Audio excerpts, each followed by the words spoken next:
നിങ്ങളുടെ ഇഷ്ട പരമ്പരകൾ എക്സ്ക്ലൂസീവായി സൺ നെക്സ്റ്റ് ആപ്പിലൂടെ തികച്ചും ഫ്രീ ആയി. ഇപ്പോഴേ ആപ്പ് ഡൗൺലോഡ് ചെയ്യൂ.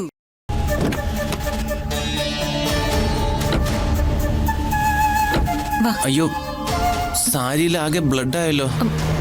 സാരമില്ല, ഇത് ഡ്രൈ വാഷ് ചെയ്യാൻ കൊടുക്കാം. വാ.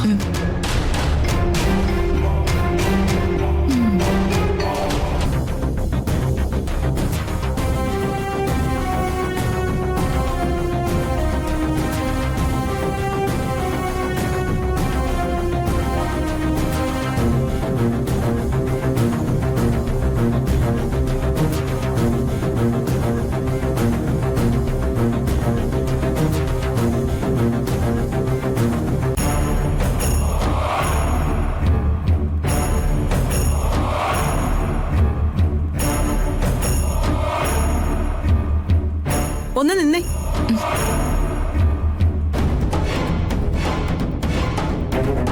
ഇതെന്താ നിന്റെ ഡ്രസ്സിലൊക്കെ ചോര പറ്റിയിരിക്കുന്നെ? നീ പിന്നെ ആരെങ്കിലും കൊന്നോ?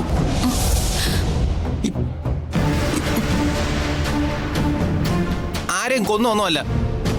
നിങ്ങളുടെ മനസ്സിൽ ഈ ചിന്ത മാത്രമേ ഉള്ളൂ.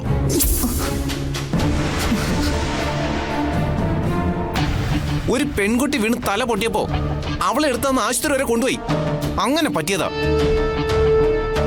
നിങ്ങൾ പറയുന്നൊക്കെ ശരിയാണോന്ന് ആർക്കറിയാം?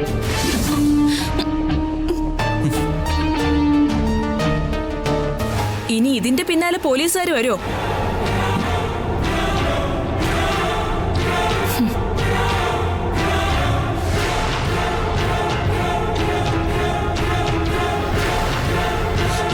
ഇവരോടൊന്നും മറുപടി പറഞ്ഞിട്ടൊരു കാര്യമില്ല. ദർശനെ, നീ പോയി ഡ്രസ്സ് മാറിട്ടോ.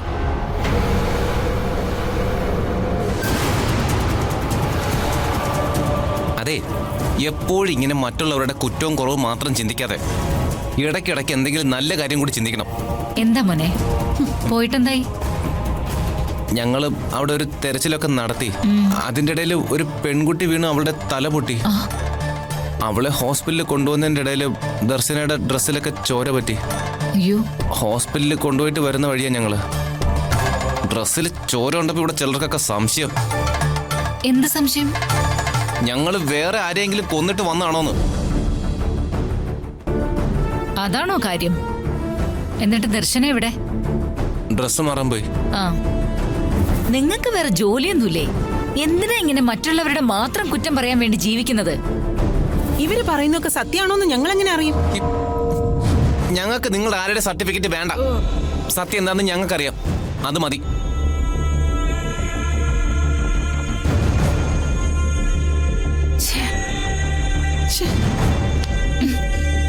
ചേച്ചി വിചാരിക്കുന്ന പോലെ അല്ല കാര്യങ്ങള്. തെളിവുണ്ടാക്കാനാണെന്ന് പറഞ്ഞ് രണ്ടുപേരും കൂടി പോയിട്ട് ഇങ്ങനെ ശരീരത്തിലൊക്കെ ചോരയും പറ്റിച്ച് വന്ന് കയറുമ്പോ ഞങ്ങൾ പിന്നെ എന്ത് വിചാരിക്കണം? നിങ്ങൾ എന്ത് വിചാരിച്ചാലും ഒരു കുഴപ്പമില്ല. ദയവ് ചെയ്ത് രണ്ടുപേരും കൂടി ഈ കുടുംബത്തെ കുട്ടിച്ചോറാക്കരുത്.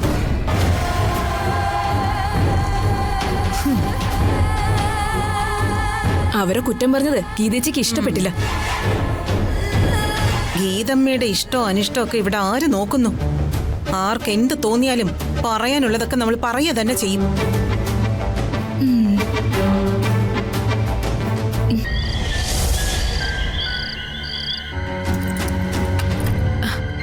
ആ, വന്നോ?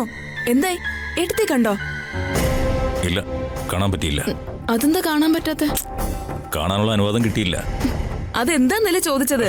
നീ ഒരു കാര്യം ചെയ്യും, ആ ഫോൺ എടുത്ത് ജയിലിലേക്ക് വിളിച്ച് അവരോട് കാര്യം നേരിട്ട് ചോദിക്കേ. വേറെ സന്ദർശകർക്കാർക്കും ആരെയും കാണാൻ പറ്റിയില്ലേ? മറ്റാരൊക്കെ കണ്ടെന്ന് എനിക്കറിയില്ല. എനിക്ക് കാണാൻ പറ്റിയില്ല. എന്റെ ബലമായ സംശയം ആ ദർശന അതിനകത്ത് എന്തെങ്കിലും ചെയ്തിട്ടുണ്ടോന്നാ.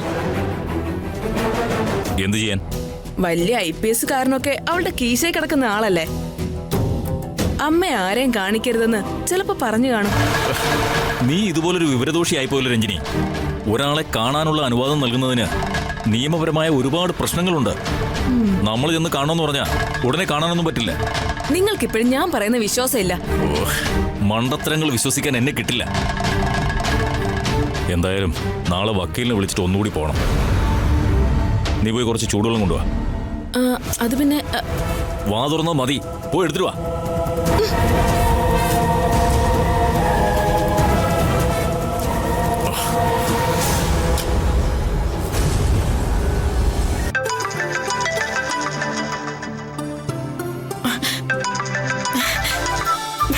ജയിലിൽ പോയിട്ട് എന്തായി?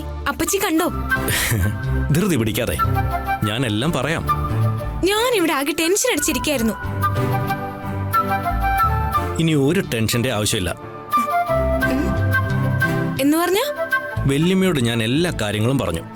അയ്യോ, എന്താ? എന്റെ പേര് പറഞ്ഞോ? ഏയ് ഇല്ല.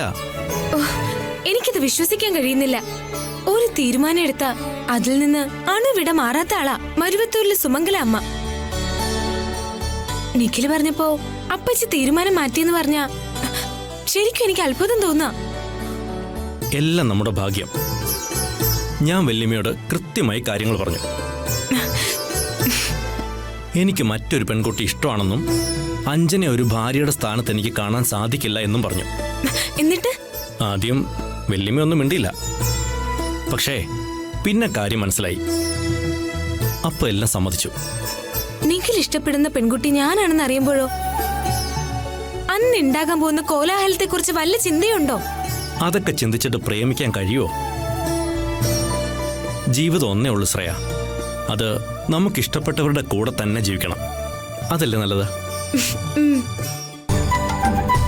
ഇപ്പോ എന്നെ വിശ്വാസമായോ?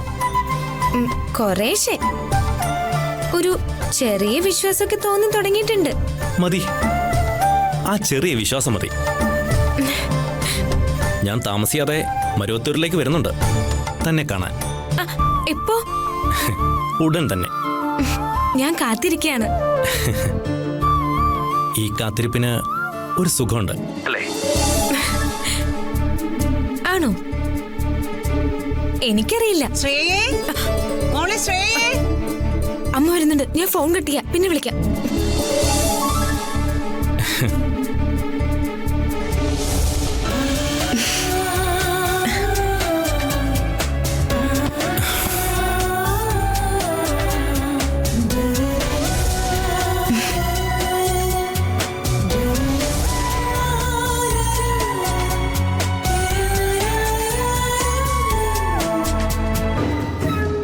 വീണ്ടും കൊലപാതകോ?